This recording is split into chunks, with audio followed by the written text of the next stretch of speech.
Universidad les damos la bienvenida a nuestro webinar Navegando hacia un futuro incierto, impacto emocional en tiempos de pandemia y cómo manejarlo. Para dar inicio, le cedo la palabra a nuestra presidente de la asociación, Luima Valenzuela. Adelante, Luima. Muchas gracias. Muchas gracias. Pues primeramente a todos ustedes que se están conectando el día de hoy. Sé que se van a ir integrando más personas. Pues estamos dando continuidad a esta agenda, ¿no? De cómo manejarnos en estos tiempos de crisis. Y pues hemos estado contactando ahí algunas instituciones, conferencistas. En esta ocasión pues tenemos a CETIS que nos está, bueno, que más bien está trabajando en colaboración con ERIVAC para que sea posible esta agenda, ¿no? Y poder llegar a ustedes con más herramientas de apoyo, ¿no? Para sus organizaciones y para ustedes mismos como personas y profesionales. También quiero agradecer a Laura, realmente nos está apoyando también con la plataforma y pues está destinando parte de su tiempo a esto, ¿no? Muchas gracias, Laura, y pues ella representa Identidad con Sentido, perdón.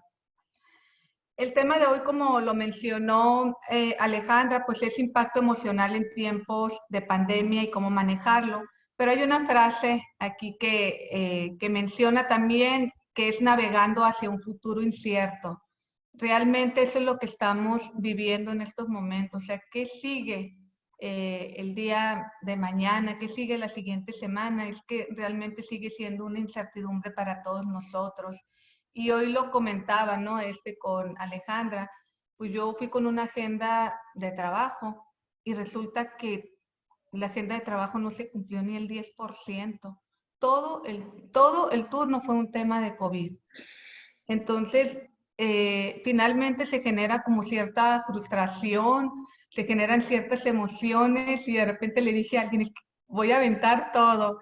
¿Por qué? Porque realmente hay esa frustración de que no puedes hacer lo que tienes planeado. ¿Y cuántos de nosotros estamos viviendo muchas cuestiones personales, laborales, que queremos hacer algo y no podemos? Y entonces eso está generando emociones y creo que el día de hoy, pues el doctor Josman Espinosa, que está aquí con nosotros, pues nos va a hablar de ese tema. Y antes de, pues quiero presentarlo. ¿Quién es él? Actualmente es docente de tiempo completo de la Escuela de Psicología del Colegio de Ciencias Sociales y Humanidades, CETIS Universidad, Campus Mexicali. Es licenciado en Psicología y Maestría de Psicología Social en Grupos e Instituciones por la Universidad Autónoma Metropolitana, Unidad Xochimilco. También cuenta con una maestría en Psicoterapia Integral por el Instituto de Psicoterapia Integral y Ciencias de la Salud y es doctor en Educación por la Universidad Marista, Ciudad de México. Es docente a nivel superior y de posgrado en diversas instituciones académicas en la modalidad a distancia, como es la Universidad Latinoamericana de la Ciudad de México. Se ha desempeñado como coordinador en el área de la investigación y como psicoterapeuta en consulta privada. Ha tenido colaboraciones y participaciones como representante institucional en congresos, seminarios y asambleas como son el Congreso y Asamblea de la CIF, Universidad de Monterrey, UDEM, en el Congreso 17, CTI, PIMPES, CETIS Universidad, Campus Internacional Ensenada, en el Congreso y Asamblea 16 de la CIF, PIMPES, Responsabilidad Social, Sustentabilidad e Investigación, en IES particulares, entre otros. Ha participado como coautor en el libro Silenciamiento de lo Femenino y Desastre Ecológico y colaborando en diversas publicaciones como son la revista electrónica con el tema El Docente y sus Imaginarios, parte 1, y la revista de investigación PIMPES, Mayor Calidad, Mejor Futuro, Diplomado Interinstitucional de Formación de Investigadores para las instituciones de educación superior PIMPES, por mencionar algunas. Pues le damos la más cordial de bienvenida, doctor, también la bienvenida a todos los que están ahorita conectados y pues el micrófono ahora sí que es todo suyo. Y felicidades por el Día del Psicólogo el día de hoy. Muchísimas gracias.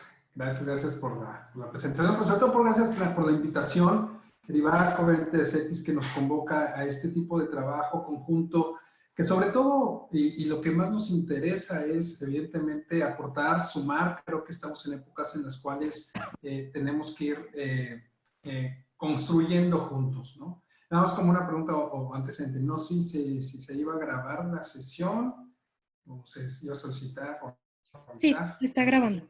Ah, ok, perfecto.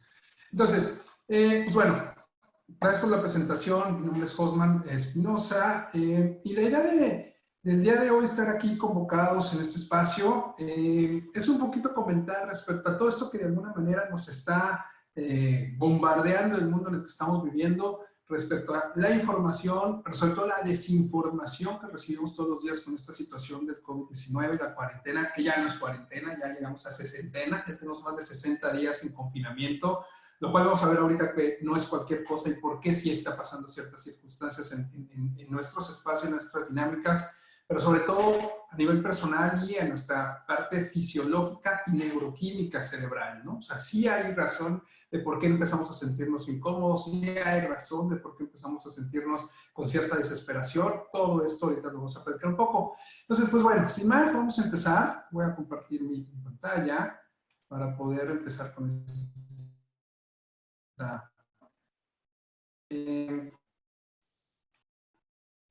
Pues como el nombre dice, ¿no? El impacto emocional, tiempos de pandemia y cómo enfrentarlo. Y bueno, como comentaban ahorita, la frase por excelencia tal vez es esta de navegando hacia un futuro incierto. Sin querer ser catastróficos, tenemos que apostar a ser y a plantear la vida y las situaciones de una manera realista. Y es cierto, no sabemos qué va a pasar, no nos había pasado esta situación a nosotros como estas generaciones de la humanidad, si bien es cierto que ha habido otras pandemias, pero eso no nos había tocado vivir esto, no nos había tocado vivir circunstancias, estos factores.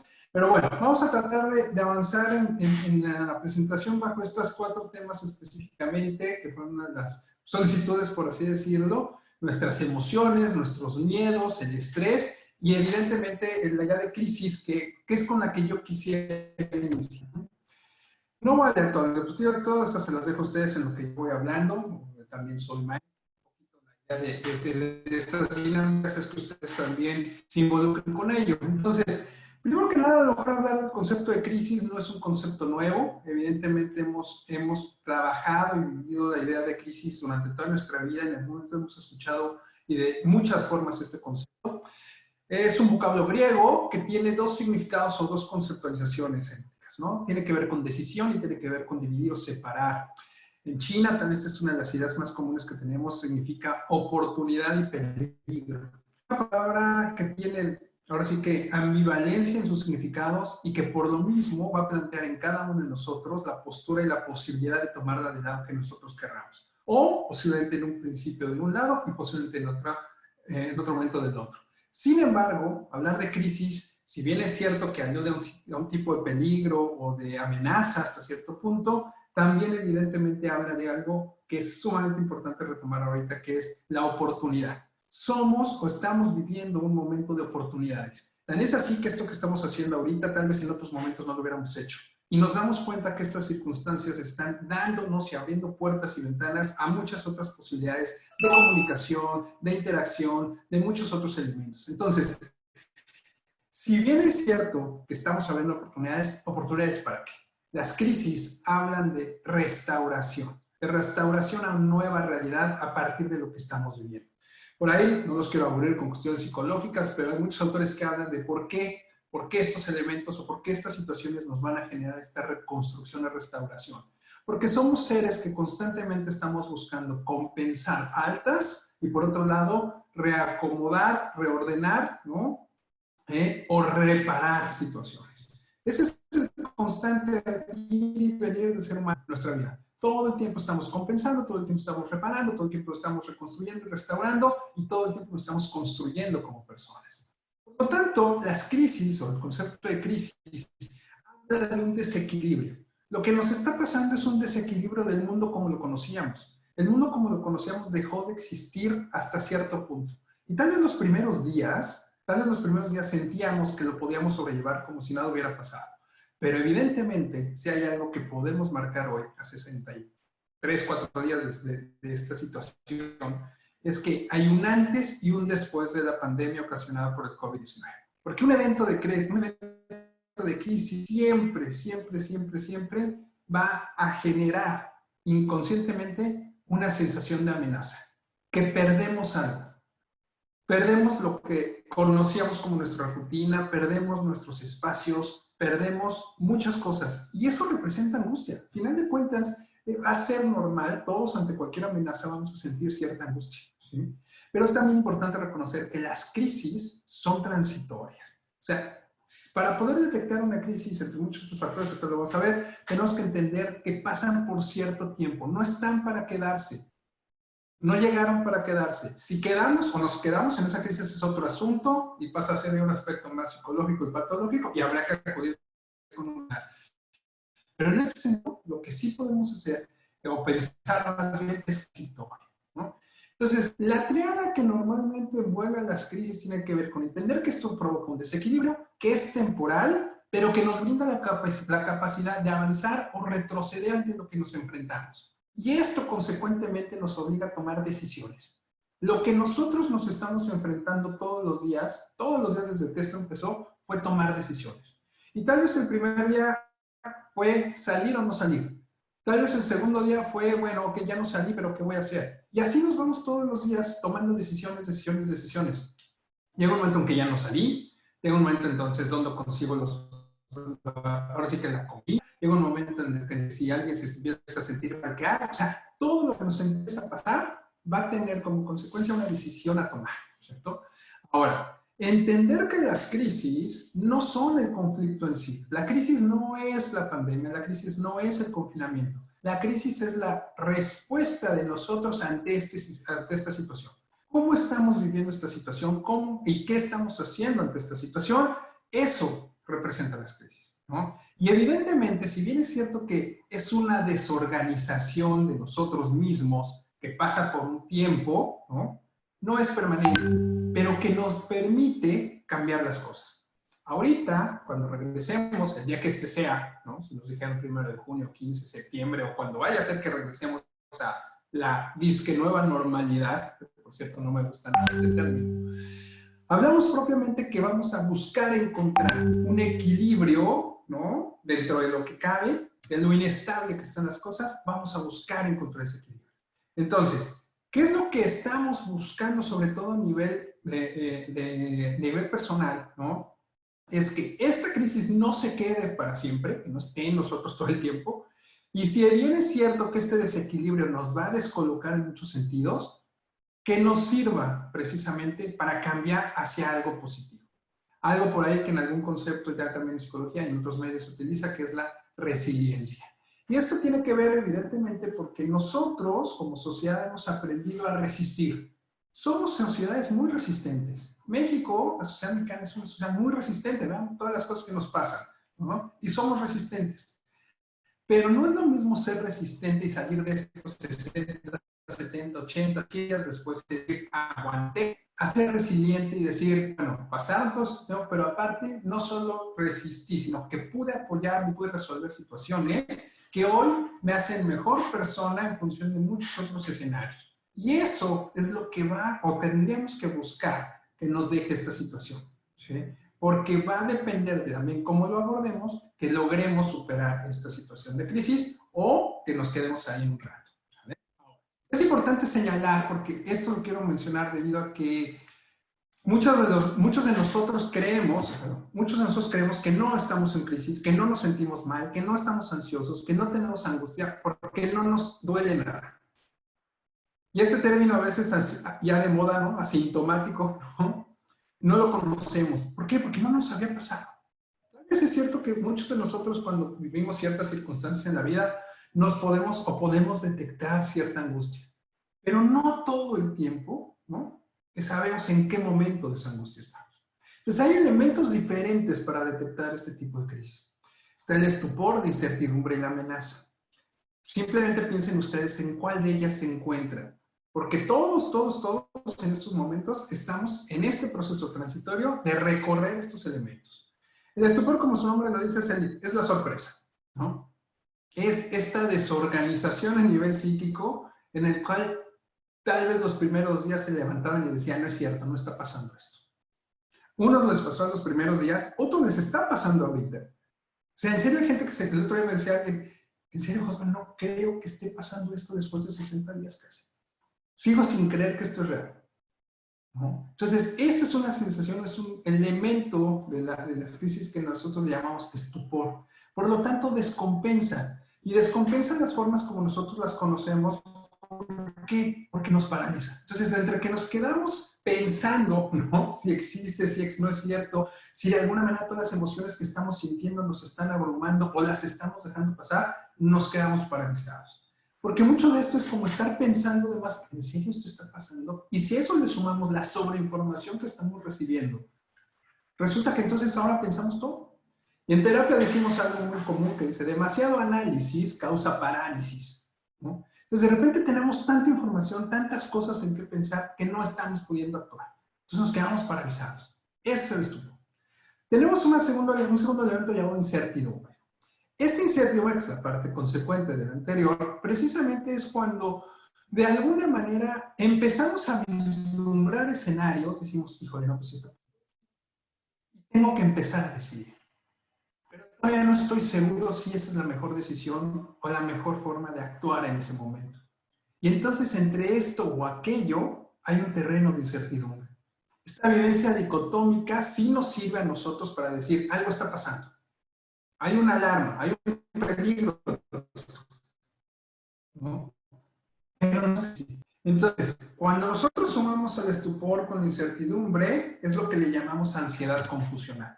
En este terreno estamos muchos, ¿no? Porque estamos todavía decidiendo qué hacer y qué no hacer con muchas de las cosas de nuestra vida diaria. Si salimos o no salimos, si pedimos el súper, si vamos aquí, si no vamos allá, si tenemos que ir al médico, vamos o no vamos porque están llenos los hospitales. O sea, esta incertidumbre entre ir o no ir, entre hacer o no hacer, es algo que nos provoca ansiedad confusional. Y por último, el último de los elementos que tiene este concepto de crisis es la amenaza. Evidentemente, cuando nosotros nos sentimos amenazados, con temores, con miedos, todo lo que está enfrente es una amenaza. Y entonces actuamos a la defensiva. Entramos en un terreno de desconfianza y desgraciadamente, cuando no podemos tener la capacidad de analizar y de poder pensar críticamente toda la información que recibimos, no razonamos, reaccionamos. Y esas reacciones desgraciadamente pasan por ser agresivas. Este es el punto donde si nos quedamos por mucho tiempo, representa un peligro para la integridad de la persona. Aquí no nos podemos quedar mucho tiempo. Si nosotros nos estamos sintiendo amenazados constantemente, estamos atentando contra nosotros mismos inicialmente. Simplemente acuérdense, cuando esto empezó a cabo de los 15, 20 días, ¿se acuerdan? Vieron las noticias seguramente de lo que fueron las agresiones a las personas de personal de salud, a los enfermeros, que les echaron cloro y demás, todo. Es esto. Es esta etapa de la crisis emocional donde todo el mundo, o la gente que lo hizo, seguramente estaba en el momento de la amenaza. Donde como no podemos ver al virus, ¿no? Vemos lo que lo representa. Ahorita vamos a hablar un poquito de eso, ¿vale? Ahora, mucho de esto, pues tal vez dicen, sí, Cosman, está muy padre, muy bien, todo, pero ¿y cómo lo ubico? ¿Cómo sé qué me está pasando? Tal vez de lo que acabo de mencionar, muchos les empieza sentido a algo. Muchos ya lo sabían, evidentemente. Pero entender que las crisis por sí solas no se explican, no se pueden manejar. O sea, no es llegar a que apareció y de, ay, tengo una crisis. No, ¿no? Va a ser una cuestión que va a depender de su contexto, de sus herramientas, de sus competencias para enfrentar las situaciones que generan adversidad. De nuestra capacidad de resiliencia, por ejemplo, ¿no? Porque hay que recordar que toda crisis tiene un antes y un después. Un episodio de crisis en todo momento, el instante en que lo enfrentamos o el que se está generando puede ser instantáneo, pero el encontrar el equilibrio es un proceso.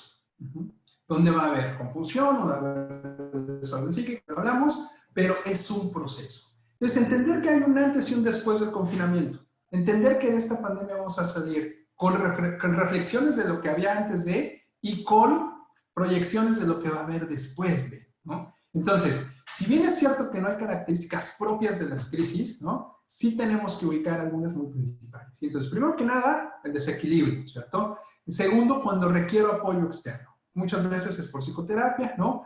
Y una tercera, que es la más interesante de esto, es cuando necesitamos de alguien, cuando necesitamos ayuda. Y tal vez ustedes dicen, no, yo no voy al psicólogo, yo no voy al psiquiatra, no se trata de eso. No, no estoy hablando de la ayuda nada más emocional. No sé si en estos 60 días les ha pasado que cosas que no se enojaban antes se empiezan a enojar. Por tonterías nos enojamos. Discusiones que en otro momento hubiera sido hasta de risa, hoy son de discusión familiar y de problemas familiares fuertes. ¿Por qué? Porque cuando tenemos estos periodos de disfuncionamiento emocional prolongados, todo se desequilibra. Entonces, cuando necesitamos que alguien nos ayude, puede ser casi casi hasta de, por favor, no sé, que alguien lave los platos, por favor, que alguien ponga el garrafón del agua, por favor, que alguien no haga ruido. Es una llamada de atención y sobre todo de ayuda que en estos momentos es muy común y que antes tal vez era, ve y hazlo, ¿no? Tal vez la mamá, el hermano, el primo, todo. Pero cuando estamos en estas circunstancias, se genera una necesidad de mucha intensidad y tenemos que estar atentos a eso, ¿no? No lo digo yo, son estudios que se han representado, que han generado muchos elementos al respecto. Todo esto que les comenté ahorita tiene una función, ¿no? A nivel cerebral, ¿no? Cuando nos sentimos amenazados, cuando tenemos incertidumbres, cuando vivimos un desequilibrio, como todo lo que acabo de mencionar del concepto de crisis, nuestras neuronas de los centros de atención, de memoria y de conducta se sobrecargan. O sea, las neuronas se ponen en una situación de alerta, generando actitudes de negación, de exageración, de molestia, de sobreinterpretación, de inflexibilidad.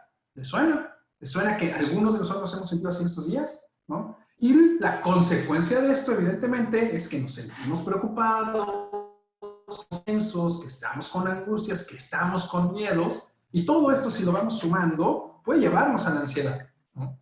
Y si además de todo esto no sabemos controlar o no sabemos regular estos elementos, ¿no? Evidentemente se contagia. Y esto pasa, vemos nuestros entornos, antes y después de la pandemia. Si alguien estaba de malas y nos mantenía mucho tiempo con esa persona, llega un punto donde te empiezas a poner de malas.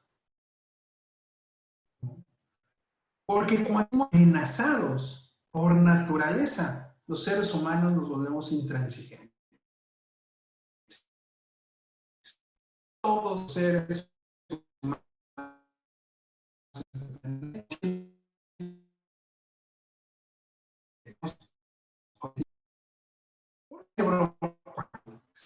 un terreno de amenaza, ¿no? Disminuye el análisis lógico de las circunstancias. Terrible momento para tomar decisiones importantes en esta vida. Y sobre todo vamos a pasar por un terreno de análisis lógico, ¿no? Si a esto le sumamos el hecho de que estamos en casa, ¿no? Nos volvemos vulnerables. Son que nos estamos sintiendo con debilidad, con dolores, nerviosos, algunos con falta de aire. Es cuando nos empezamos a enfermar de cosas que no nos habíamos enfermado hace mucho tiempo o nunca nos habíamos enfermado y nos sentimos paralizados, ¿no? Y es lo que les decía. Entonces, con ese contexto, con esa situación, ¿qué es lo que pasa? Pues que evidentemente nos sentimos en un terreno sumamente fértil, ¿no? De ser inflexibles, intransigentes, obstinados.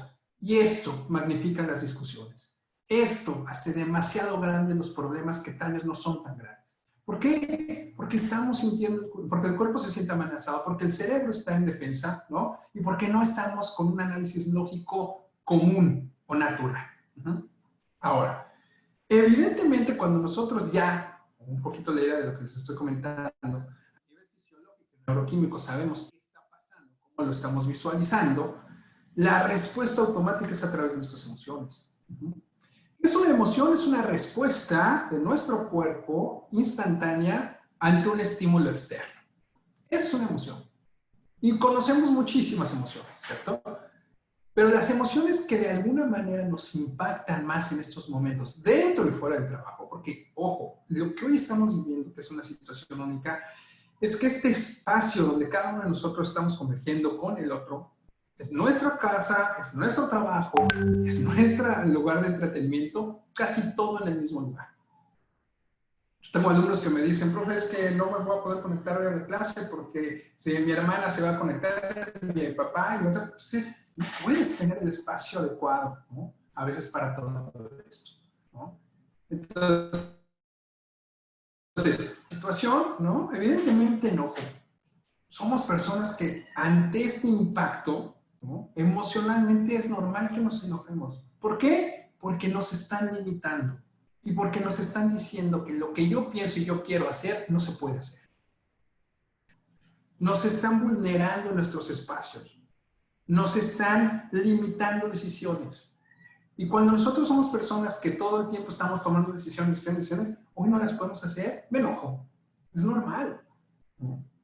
Sumado a eso, evidentemente, ¿no? Hay una angustia, ¿no?, del cerebro por lo que fue.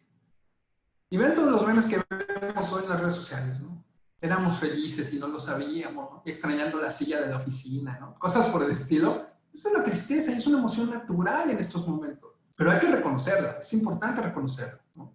Obviamente la sorpresa es otra de las emociones que nos está generando todos los días. Porque aparte, en esta manera en que se están manejando las cosas, todos los días nos dan una noticia diferente. Y nos llevaron primero un mes, 2 meses, 1 de junio, y no sabemos si nos vamos a aventar así las fiestas patrias, ¿no? Pero eso que nos estén diciendo todos los días nos genera sorpresa. Otro de los elementos que nos está generando con estos miedos es algo que lo comentaba ahorita con el tema de los enfermeros, ¿no? El asco.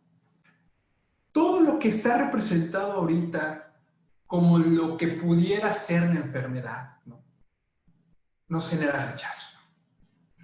Entonces, si nosotros vamos caminando por la calle o algo y alguien estornuda, nos volteamos. Si yo tengo que salir, veo un lugar donde tenga que sentarme, pero veo que alguien estuvo ahí y tosió, no me siento, ¿no? Este miedo que provoca este rechazo hacia esta circunstancia es una cosa natural, es común, ¿sí? No estoy diciendo que esté bien, pero es muy común, ¿cierto? Porque sumando todo esto, la emoción que más tenemos a flor de piel ahorita es el temor precisamente a ¿qué? Contagiarnos. Voy a abrir el chat porque veo que varias, ok, están se quedan preguntas. Voy a dejar todas las preguntas al final para darnos el terreno libre. Entonces, todo esto provoca miedo, todo. ¿No? Provoca miedo propiamente porque no hay una certeza allá afuera. Y porque no nos la pueden dar. Bill Gates dio una entrevista hace 15 días diciendo: sería un acto de irresponsabilidad social salir a la calle, salir a eventos masivos sin una vacuna para esto.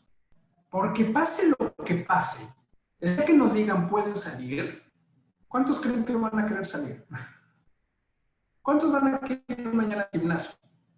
¿Cuántos van a querer llevar a sus hijos a la escuela? Yo les puedo apostar que muchísimos no. Porque allá afuera sigue estando el virus. Y porque allá afuera todavía no estamos seguros al 100%. Y porque no lo vamos a estar por mucho tiempo. Entonces, cuando salgamos, literalmente, ¿no?, vamos a salir con mucho miedo. Y ahorita vamos a hablar un poquito de eso, ¿no?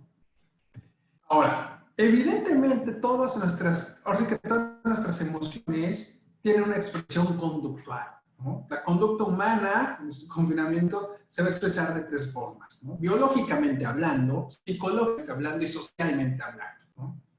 Toda esta situación de vulnerabilidad con la que nos estamos sintiendo hoy en día, ¿no?, este confinamiento, pues habla propiamente de todas las privaciones que estamos teniendo. No estamos pudiendo ir a comer, no estamos pudiendo irnos a divertir al lugar que queremos, nos estamos sintiendo frustrados en muchos niveles, sentimos que no estamos contenidos y al contrario nos sentimos en desamparo total por las instituciones de salud, por el gobierno, por mi trabajo, por mi escuela, por quien ustedes quieran, y porque seguimos con este miedo a la escasez. A los que nos toca salir a lo mejor una vez a la semana, cada 15 días a buscar víveres, ¿no?, para la familia, vemos anaqueles vacíos. Y esa sensación, ¿no? Yo me acuerdo la primera vez que salí, que fui no voy a dar comerciales, pero al supermercado, formados, 2 metros de distancia, guantes, cubrebocas, te echan el gel, te limpian el carro, adelante. Bueno, parece que estabas entrando a una planta nuclear. Si nosotros no estamos informados de eso, eso aquí genera un cierto impacto emocional. Y claro que una consecuencia psicológica, ¿no? ¿Qué es lo que va a provocar? Que yo llegue a mi casa y diga, no, está terrible allá afuera, es horrible, ¿no? ¿Quién sabe qué va a pasar? Puede ser, ¿no? Entonces sí estamos viviendo y sí estamos mostrando con nuestras conductas de todos los días precisamente esto, ¿no? Ahora, un punto que es importante señalar es estos miedos al contagio, porque lo dije ahorita, vamos a salir, tarde o temprano vamos a salir, tal vez más tarde que temprano algunos, vamos a salir. El miedo es una reacción automática, totalmente, de hecho es una alerta que tenemos todos, ¿no? Pero el miedo se suma a elementos que van más allá de lo que solamente nos estamos alertando, ¿no? Tiene que ver con nuestros pensamientos y sobre todo con nuestras reacciones hacia ello. Si yo escucho mañana una noticia, ¿no? De que dicen que el coronavirus no nada más se contagia de esas formas, sino que también por comida, ¿cuál creen que van a ser nuestros primeros pensamientos?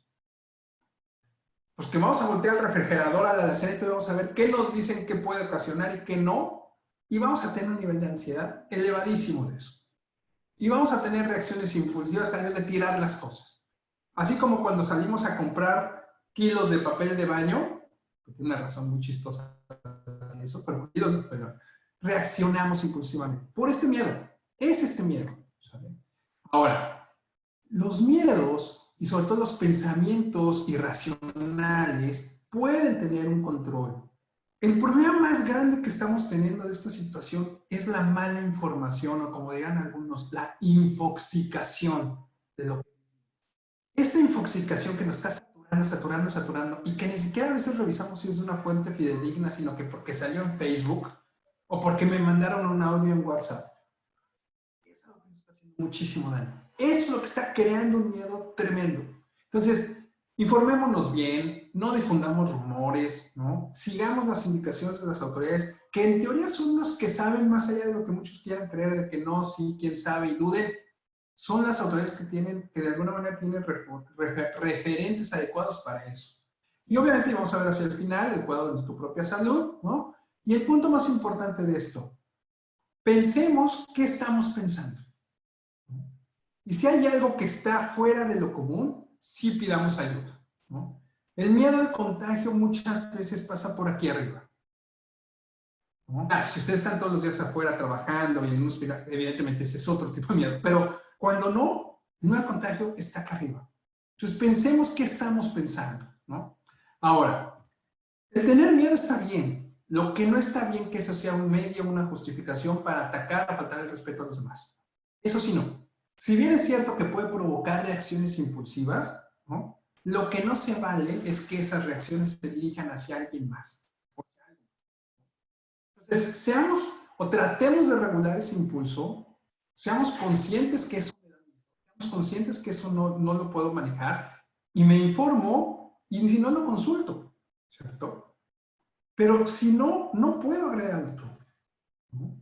Lo importante de todo esto es que tenemos que ser lo más racionales posible. Y ese es el reto que estamos encontrando hoy.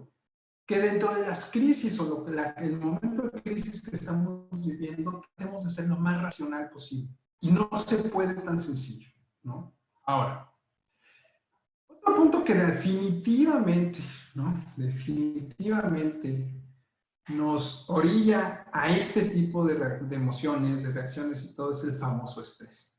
Como mencioné hace rato, tenemos más de 60 días en el confinamiento. Esto ha cambiado el mundo como lo conocemos y la forma de vivir como lo conocemos. No es un secreto que las cosas van a seguir cambiando, no nada más en el momento que salgamos. Pero nosotros nos relacionamos con personas y la mayoría de nosotros nos estamos relacionando con nuestras familias. Por ahí surgió un término nuevo de tus adaptados, ¿no? El famoso síndrome de la cuarentena, ¿no? Este síndrome de la cuarentena, pues está provocado por varios factores. Obviamente la duración del periodo de aislamiento, que no es cualquier cosa, 60 días. El miedo a ser contagiado, ¿no? La ausencia de información, el exceso de malinformación, la distancia social que se genera, los vínculos de trabajo que tenemos o de espacios laborales que se ven cada vez más, ahora sí que más golpeados emocionalmente, la escasez, claro que decíamos, y tal vez un punto que aquí es fundamental, todos estamos pensando en el futuro a nivel de crisis económico-financiera. Todos estos elementos, si los ponemos en una licuadora, ¿no?, lo que va a provocar es un nivel de ansiedad tremendo. A estos factores que suman todo esto y que están provocando nuestra sensación emocional, le llaman ahora síndrome de la cuarentena. Pero va a pasar a otra parte, ¿no? Se dice que más del 30% de la población puede presentar este síndrome. Pero, aclaro, en sociedades latinoamericanas que somos mucho más colectivos, más allegados, diría mi mamá, familias muéganos, ¿no? Esta incidencia puede ser mayor. Se está pensando que entonces hasta el 40%.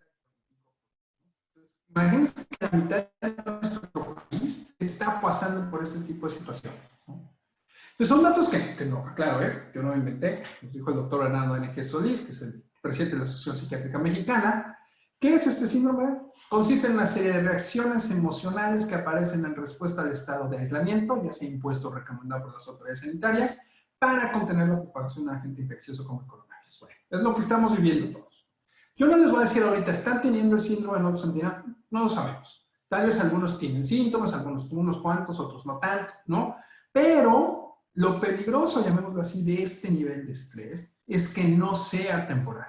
Lo dije cuando hablamos de la crisis, lo estoy comentando de nuevo ahorita con el estrés, ¿no? La importancia de encontrar el equilibrio en esto. Y por eso el equilibrio en esto no pasa solamente por estar informados, pasa por muchos otros conceptos. No podemos enfocarnos y dedicarnos al 100% solamente a resolver la situación del coronavirus. ¿Por qué? Porque ni siquiera lo podemos hacer nosotros. Nosotros no estamos construyendo o fabricando las vacunas, nosotros no estamos tomando las decisiones de cuándo salimos o cuándo no, nosotros no estamos tomando las decisiones de cómo vamos a trabajar, ¿no? O sea, no está en nuestras manos. Por lo tanto, todos esos factores están fuera de nosotros, pero nos siguen provocando un estrés que sí está afectando nuestro bienestar y calidad de vida.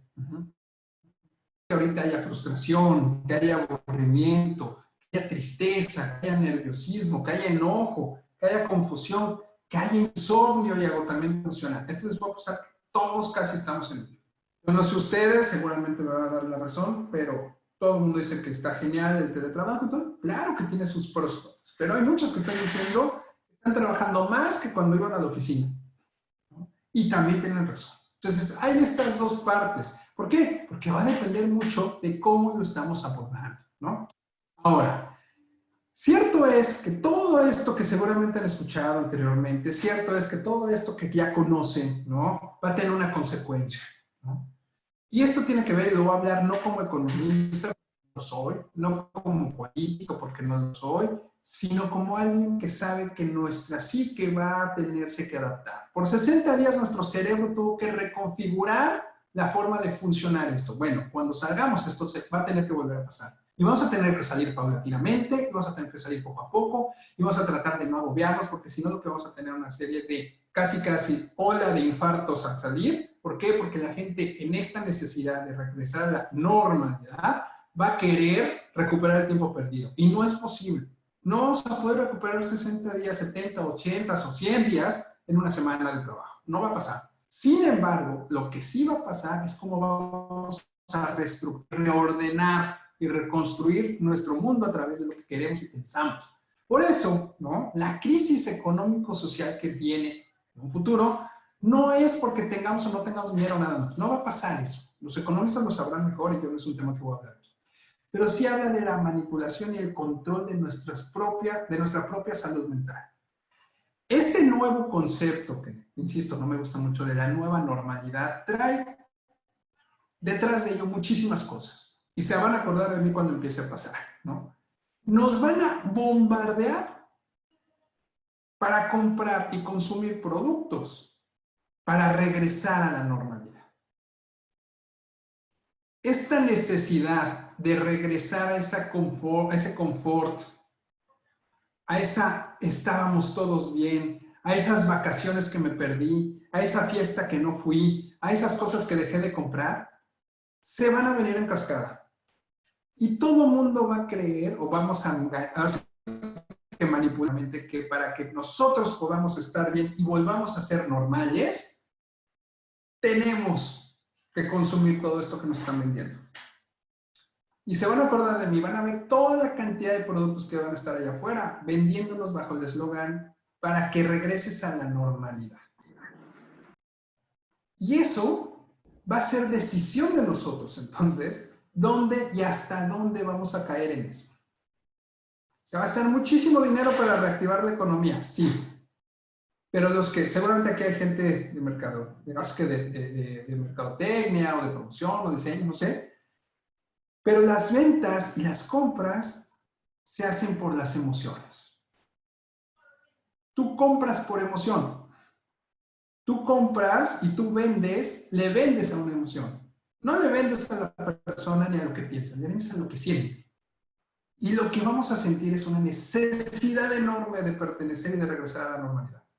Ese es realmente el peligro de una crisis económica. Que saliendo nos salgamos, ahora que saliendo salgamos, valga la redundancia, a gastarnos hasta lo que no tenemos para regresar a esta normalidad. Mucho cuidado con eso, porque evidentemente cada producto que conocemos allá afuera, refrescos, tenis, televisores, lo que ustedes quieran, va a bombardearnos para decirnos, ¿no?, que vamos a estar bien si nosotros compramos eso. Y se los dije al principio, los seres humanos somos seres en falta constantemente. Y al ser seres humanos en falta, buscamos compensar esa falta con algo. Si hay algo que hemos logrado, o se ha logrado a nivel capitalista o el sistema capitalista, es que esa falta es comprando, ¿no? Entonces, la verdadera crisis económica viene cuando no vamos a poder regular nuestras emociones y entonces no podamos jerarquizar nuestras prioridades y necesidades en función de nuestros elementos básicos de vida. Porque una Coca-Cola nos va a decir que nos hace feliz, porque un Mercedes nos va a decir que nos hace exitosos, porque llevar a nuestros hijos a Disneyland nos va a hacer sentir orgullosos, sí. Pero eso no fue nuevo. Pero ahora se va al doble, a exponenciar, porque ahora somos más vulnerables que antes. Y nos van a vender esa vulnerabilidad con su dosis y con su vacuna de la mano, ¿no? Entonces, este momento, la crisis que viene a futuro, no solo pasa por lo que pueda hacer el gobierno, el banco, el dinero, el mundo, lo que quiera, no. Habla de la nueva forma en que me voy a colocar ante la vida, de jerarquizar mis prioridades, ¿no? Y de poder ubicar que aunque me estén ofreciendo todas las tiendas de allá afuera, ofrecerme sentirme normal otra vez, ¿no? Es mía la decisión de poder decir, ¿puedo o no puedo depender de eso? Y entonces este bombardeo, que va a ser como nunca lo hemos visto, nos va a tratar de convencer que no todo lo que pasó fue tan malo. No, la verdad es que los hospitales no estaban tan llenos. No, no es cierto, es que todo estaba tan mal. No, o sea, no. Nos van a decir, no, es que la prensa miente, no es que la prensa son terribles, ¿no? No sé si algo, pero bueno, ese es un mecanismo de control, ¿no? Y a final de cuentas nos va a evidenciar muchos de los elementos que no pudimos resolver, que no tuvimos las competencias para resolver, de las instituciones que no pudimos abordar correctamente, pero que al final de cuentas nos dimos cuenta nosotros mismos que las cosas valiosas estaban dentro de nosotros. Y que tal vez no necesitaba el carro del año o el iPhone de 20,000 pesos, o no sé cuánto costó el último iPhone, no tal cual, sino que estaba en lo que yo priorizaba por hacer, en lo que yo valoraba por hacer. Yo le digo mucho a mis alumnos cuando empiezo a veces una clase, ¿no? Digo, ¿cuánto cuesta una botella con agua? Y me dicen 10 pesos, 15 pesos, ok. ¿Cuánto vale esa botella con agua con ustedes deshidratándose en el desierto? No, millones, no, no. Cuesta los mismos 10 pesos, pero vale su vida. Esta diferencia, que yo insisto mucho con mis alumnos en eso, tenemos que aprender a ver la diferencia entre lo que cuestan las cosas y lo que valen las cosas. Si esta situación de la pandemia nos ayudó a entender que hay cosas que valen y cosas que cuestan, entonces perdimos 60, 80, 100 días. Porque lo que realmente vale la pena de regresar a la normalidad es que lo más normal de todo es que todo cambia. Y si nosotros no regresamos a poner a nuestra vida bajo nuevas prioridades, y no por lo que cuesten las cosas, sino por lo que valen las cosas, o valen las personas, o valen los espacios, entonces el virus más grande no fue el COVID-19, sino otras cosas. Entonces, no quiero cerrar esto sin que no sea una situación que no tengamos que poner atención, ¿sí? Claro, es el momento importante de preocuparnos por el otro, pero de resistir también a esta manipulación que está por venir. Y esa es la clave, ¿no?, de toda enfermedad. Ahora sí que el medicamento por excelencia de toda enfermedad no es la pastilla, el medicamento de inyección, es la prevención. Nosotros tenemos que estar prevenidos para que esta crisis económico-social no sea lo que nos van a obligar a que sea, sino que sea lo que yo puedo permitir dentro de mis alcances y límites, que sea. Porque hoy hemos demostrado que hay cosas más valiosas que las cosas que son más costosas, ¿no? Ahora, ya para terminar, me gustaría rápidamente dar algunos señalamientos de qué hacemos entonces, porque pareciera que todavía nos va a faltar no 15 días, sino un buen rato, ¿no? Muy rápido, porque ya creo que ya me sé de tiempo. Tratemos de mantener la rutina como la conocemos. Es importante respetar nuestros horarios de sueño, es importante mantener nuestros horarios de comida, ¿no? Pareciera que muchos estamos tomando esto como unas vacaciones, y no es así. Tenemos que mantener las rutinas, ¿no? Tratemos de realizar actividades placenteras, ¿sí? O sea, no se trata nada más de trabajar. También se vale leer, también se vale hacer rompecabezas, jugar juegos de mesa, ver Netflix, lo que ustedes quieran, ¿sí? Tratemos de mantenernos en contacto. Es muy importante que, aunque no sea una junta de trabajadores o de grupos, pueda contactarme con mis familiares, con mis compañeros de trabajo, a lo mejor a platicar 15, 20 minutos de cómo están, cómo se sienten. El contacto social es fundamental para mantener el cuerpo activo, ¿sí? El cuerpo y el cerebro. Metacognición. Pensemos lo que estamos pensando, ¿sale? Si nosotros nos obligamos a pensar, ¿no?, nosotros estamos activando la actividad prefrontal de nuestro cerebro. Y eso genera un beneficio de control. Vamos a sentir que estamos controlando las cosas, que por mucho son una de las cosas que nos está afectando. Tratemos de reconocer nuestras emociones. Si yo puedo decir estoy enojado, estoy contento, estoy triste, me siento mal, tengo miedo, el cerebro entiende inmediatamente, ¿no?, que eso ya no es una amenaza real ni constante, porque ya la puedo expresar. Y en ese sentido, esa amenaza que es constante, ¿no?, se desensibiliza. Ya no es tan fuerte como nada más lo pensábamos. Si yo la puedo expresar. Tratamos de disminuir el sedentarismo. Evidentemente todos estamos en casa, pero si alguien puede subirse a la caminadora, a la bici, hacer escaleras, hacer ejercicio, sudar, por así decirlo, generar, producir serotonina, dopamina, beta-endorfinas y sobre todo oxigenarnos, el cuerpo va a tener un beneficio absoluto y no va a ser tan sensible y vulnerable a las emociones que nos puedan llevar a la ansiedad. Escuchar música y leer libros también cambian nuestros patrones de frecuencia en activación neuronal, sobre todo a nivel parietal, y eso nos ayuda muchísimo a que no solamente nos concentremos en una sola cosa y no nos provoquemos ansiedades de más.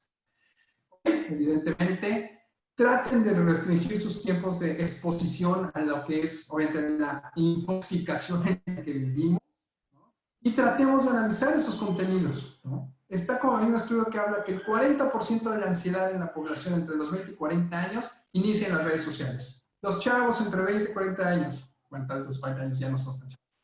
Entre 20 y 40 años, la ansiedad número 1 se provoca en redes sociales, ¿sale? Como se les dije ahorita, entender que esto va a pasar y que no va a haber situación perfecta. No podemos controlar lo que está pasando, ¿sí? Por lo tanto, no vale la pena discutir por cosas que no son personales. No nos embarquemos en eso, ¿ok? Tratemos de ser empáticos con el otro, no critiquemos, o sea, si el otro está haciendo o no haciendo, no es mi asunto. Creo que cada quien tiene que ser consciente de lo que está haciendo y responsabilizarse de eso. Pero si yo puedo ser empático, va a aumentar la oxitocina y eso me ayuda, ¿no?, a controlar la adrenalina y el cortisol que nos puede generar cierta ansiedad. Y por último, agradezcamos por todavía estar aquí. Agradezcamos porque todavía tenemos la oportunidad de un día decir, va a ser mejor, y voy a hacer esto, y voy a cumplir en esto, y voy a poder hacer cosas. Curiosamente, son estudios que son reales, el ser agradecido cambia nuestra neuroquímica cerebral. Y esto hace la diferencia cuando nos enfrentamos a situaciones como las que estamos viviendo, ¿no? Por lo tanto, ya por último, ¿no?, la angustia es real. Si yo no estoy pudiendo controlar esto, si me están sobrepasando mis emociones, pidan ayuda profesional. Se vale. Hoy se vale decir que necesito del otro. Siempre se ha valido, pero más que nunca, ¿sí? Y es mejor decir, ¿no? Necesito esto, necesito este apoyo, ¿no? Que quedarse con eso y realmente sufrir consecuencias que pueden ser irreversibles. Tratemos de hacer lo que nos toca hacer, pensemos que lo que no está en nuestras manos no podemos hacer nada, aceptémoslo y sumemos nuestro granito de arena. Y una de esas es precisamente quedarnos en casa. Cuidémonos todos para que todos un día nos podamos ver. Muchísimas gracias por su presencia. Les dejo mi contacto por cualquier cosa, que está mi correo. También estoy en redes sociales, en Facebook, Twitter, Instagram. Si me encuentran, José Espinosa. Muchas gracias y bueno, no sé si por mi parte es todo. Tenemos una duda, doctor. ¿Sí? Nos preguntan ¿cuáles serían las recomendaciones a tratar con los empleados para brindarles seguridad con esta nueva realidad? Porque como empresa se han tomado todas las medidas, sin embargo, los empleados no se sienten cómodos o seguros y eso provoca preocupación sobre el clima laboral. Claro. Y esto es muy común. Tenemos que entender también el contexto que hay empresas, hay espacios que no pueden parar, ¿no? O sea, evidentemente, entre que estamos definiendo si es actividad esencial o no, etcétera, muchas empresas tienen que seguir funcionando y muchos empleados tienen que seguir yendo a trabajar. A distancia, ya sea teletrabajo o en la misma planta o en las oficinas, este miedo va a seguir existiendo.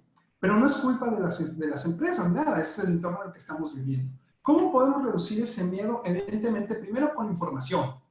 En la medida que nosotros podamos informar de la mejor manera las medidas que está tomando la empresa, ahora sí que las propuestas que está desarrollando, ¿no? Para ello, podemos generar un nivel de confianza. Pero aquí hay un punto que creo que cuesta mucho trabajo entenderlo a veces a las empresas, y es, tenemos que ser conscientes que el de enfrente es normal que esté preocupado, que tenga miedo, y que la prioridad hoy, por lo menos en estos momentos, de nosotros como empresa, es que nuestro empleado esté bien.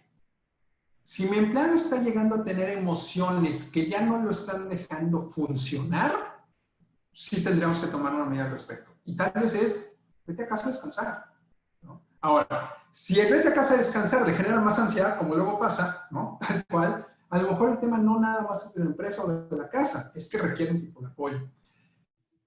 Una de las cosas que funciona mucho, que trabajamos mucho en primeros auxilios psicológicos e intervención en crisis, es escuchar. De repente les decimos qué hacer a todos los empleados, a todas las personas, pero a veces no nos escuchamos qué quieren decir. Tal vez hay empresas que tienen 500 empleados y no va a ser posible, ¿no? Tal vez sentarnos con ellos y cada uno de ellos a escucharlos. Pero en estos momentos, a nivel de catarsis casi, una de las cosas que es muy importante es saber qué está pasando por la cabeza y qué está sintiendo el otro para que pueda sentir de alguna manera una empatía en la cual nosotros podemos descargar mucha frustración y mucha ansiedad. Mi recomendación sería que si pueden generar estos vínculos de comunicación en los cuales el otro les diga cómo se sienten, tal vez a mano, tal vez escrito, tal vez en un cuestionario, como ustedes digan, pero que la otra persona sienta que está pudiendo expresarse. Acuérdense que lo que mencioné ahorita, una de las partes importantes es expresar cómo me estoy sintiendo ahorita. Y muchas de las personas, porque he trabajado en otros grupos anteriormente, la semana pasada también estuve en otra empresa, y me decían, es que nadie quiere decir nada. Bueno, nadie quiere decir nada ¿de qué? Porque si nos sentimos amenazados a que yo me sienta vulnerable, incómodo, molesto, y eso amenaza mi posición en el trabajo, claro que no voy a decir nada. Entonces tenemos que ver la manera en que empáticamente podamos abrir un canal de comunicación donde ellos se sientan escuchados y que sepan que nos importan. Y que ese importarnos no pasa por solo, qué bueno que me contaste. No, sino que tal vez esos sean datos de toma de decisiones. Entonces, la confianza y la empatía va a ayudar a que estas personas puedan no quitarse, porque insisto que esto no se va a mover en mucho tiempo, pero la sensación de sentirnos vulnerables y con esos miedos puede disminuir o puede sentirse regulada si ellos se sienten escuchados y se sienten contenidos. ¿No es obligación de la empresa? No. Pero hoy por hoy, sí esta sensación, y lo platicamos allá en otro webinar, es un factor de riesgo psicosocial para las empresas fuerte. ¿no? Y ahorita que traemos la NOM 35 encima, ¿no? Tal cual, estamos viendo que esto está generando otro tipo de situaciones, por ahí estamos hablando, ¿no? De nuevas aplicaciones, precisamente por eso, porque no estamos teniendo espacios de expresión y de contención de las emociones. Entonces, generar una estrategia para que eso pase sería una de las cuestiones que yo podría recomendar. Muchas gracias. ¿Hay alguna pregunta más de quienes están conectados? Se puede abrir micrófono si alguien tiene alguna pregunta ya para cerrar. Ok, parece que no. Igual pueden lanzar alguna pregunta por mensaje y se la hacemos llegar también al doctor. También están sus datos. La verdad es que una excelente conferencia, doctor Hosman. Pues gracias a CETIS, gracias a Identidad con Sentido, gracias a Empleo Nuevo. Y pues yo sí me llevo una reflexión, aparte de las recomendaciones que nos hace, que son buenísimas, cerrando con la de agradecimiento, y el realmente reflexionar si nos hemos dado cuenta de lo que cuestan las cosas y de lo que valen.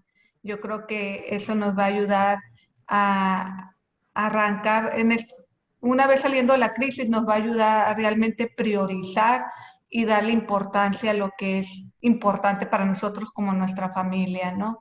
Y pues muchas gracias a todos. Gracias, doctor. Luima, Muchísimas gracias por la invitación. hay una última pregunta. A ver. Adelante. ¿Alguien quiere saber cómo manejar la situación con los adultos mayores? Claro, muy buena pregunta, al igual que a veces es la pregunta con los niños, ¿no? O sea, tal cual. Son poblaciones vulnerables, evidentemente, sobre todo cuando se les ha dicho e insistido tanto que no saben por qué ellos son los que más en riesgo están. Pónganse en el lugar de ellos en el sentido de decir, híjole, no puedo moverme casi porque lo que haga puede ser un peligro para mí. Evidentemente, este tipo de situaciones, primero que nada, no podemos evitar lo que es real, ¿no? O sea, tenemos que mencionar cómo son las cosas, ¿no? Pero la parte importante de todo esto es casi que pasa por la misma receta de todos. Tenemos que sabernos contenidos, cuidados. No va a ser lo mismo un adulto mayor que se sepa en casa, en familia, y que sepa que se está haciendo todas las medidas adecuadas para que eso no pueda llegar a extremos o puntos mayores, que un adulto mayor que a lo mejor se sienta solo o que no esté en un espacio con su familia, etc. Sin embargo, el adulto mayor tiene algo que no tienen otro tipo de poblaciones: experiencia. Si nosotros podemos rescatar de nuestros adultos mayores la posibilidad de que su experiencia se convierta en una herramienta y una competencia para enfrentar este tipo de adversidades, va a ser algo fabuloso. Y no solo para los adultos mayores, sino para las familias en general. ¿Cómo podemos lograr eso? Cuando ellos han vivido ya una serie de cosas que tal vez nosotros nos habíamos imaginado ni que habíamos empezado a ver, ¿no? Yo trabajé el otro día con precisamente unos adultos mayores y decía, es cuando pasó, y a mi abuelo le tocó la fiebre española, y a mi abuelo, o sea, hay referentes que nosotros a veces como población no ubicamos, no tenemos, y ellos tienen estrategias o tienen formas de enfrentar la vida muy distintas a como nosotros las vivimos. Yo me acuerdo mucho de mi papá que decía, no se imaginan ustedes lo que significó para alguien que cuando creció escuchaba la radio. Tuvo que crecer y vio la televisión, y luego la vio a colores, y luego vio el hombre en la luna, y luego vio el internet, y luego vio los correos, y luego vio las redes sociales, y ahorita estoy hablando con ustedes por Zoom, ¿no? Eso decía mi papá. El recorrido de una persona, un adulto mayor, que ha vivido esto, créanme que le ha generado herramientas y competencias muy distintas. Si es cierto que son poblaciones vulnerables, también son personas con herramientas muy, muy desarrolladas en otros sentidos. Entonces, recomendación, no minimizarlos, contar las cosas como son y fomentar y desarrollar la competencia de sus estrategias de afrontamiento de la mejor manera. Y créanme, eso ayuda muchísimo a las familias en sí. Totalmente, ¿no? Créanme que más, desgraciadamente somos una ciudad donde a veces el adulto mayor lo vemos como un estorbo, ¿no? No tenemos ya esa configuración, pero si hoy podemos retomar a la figura del adulto mayor como esa figura preponderante, ¿no? Que nos puede ayudar y guiar en otros sentidos, ya no nada más a lo mejor con palabras, sino con sus acciones y sus formas de enfrentar la vida, créanme que es una extra para esa familia. Créanme, yo se lo he dicho muchas veces a mi esposa, que digo, híjole, si mi papá estuviera aquí, créanme que sería otro tipo de situación. Porque créanme, hay que confiar en lo que ellos traen y lo que ellos tienen, ¿no? Entonces, si bien son vulnerables, no son, ¿no?, personas de las cuales no podríamos sacar un provecho tremendo como familia y como sociedad, evidentemente. Perfecto, muchas gracias, doctor. Pues cerró con brocha de oro, ¿no? Con el adulto mayor, porque obviamente ahora lo vamos a mirar con otros ojos y a escuchar, ¿no? Lo que ellos nos quieren decir y transmitir, que a veces les decimos, no, tú no puedes opinar porque ya creemos que pues no, ellos no saben de lo que está pasando ahorita. Y pues sí, muy interesante lo que comparte, doctor. Muchas gracias y gracias a todos los demás por estar con nosotros. Pues muchísimas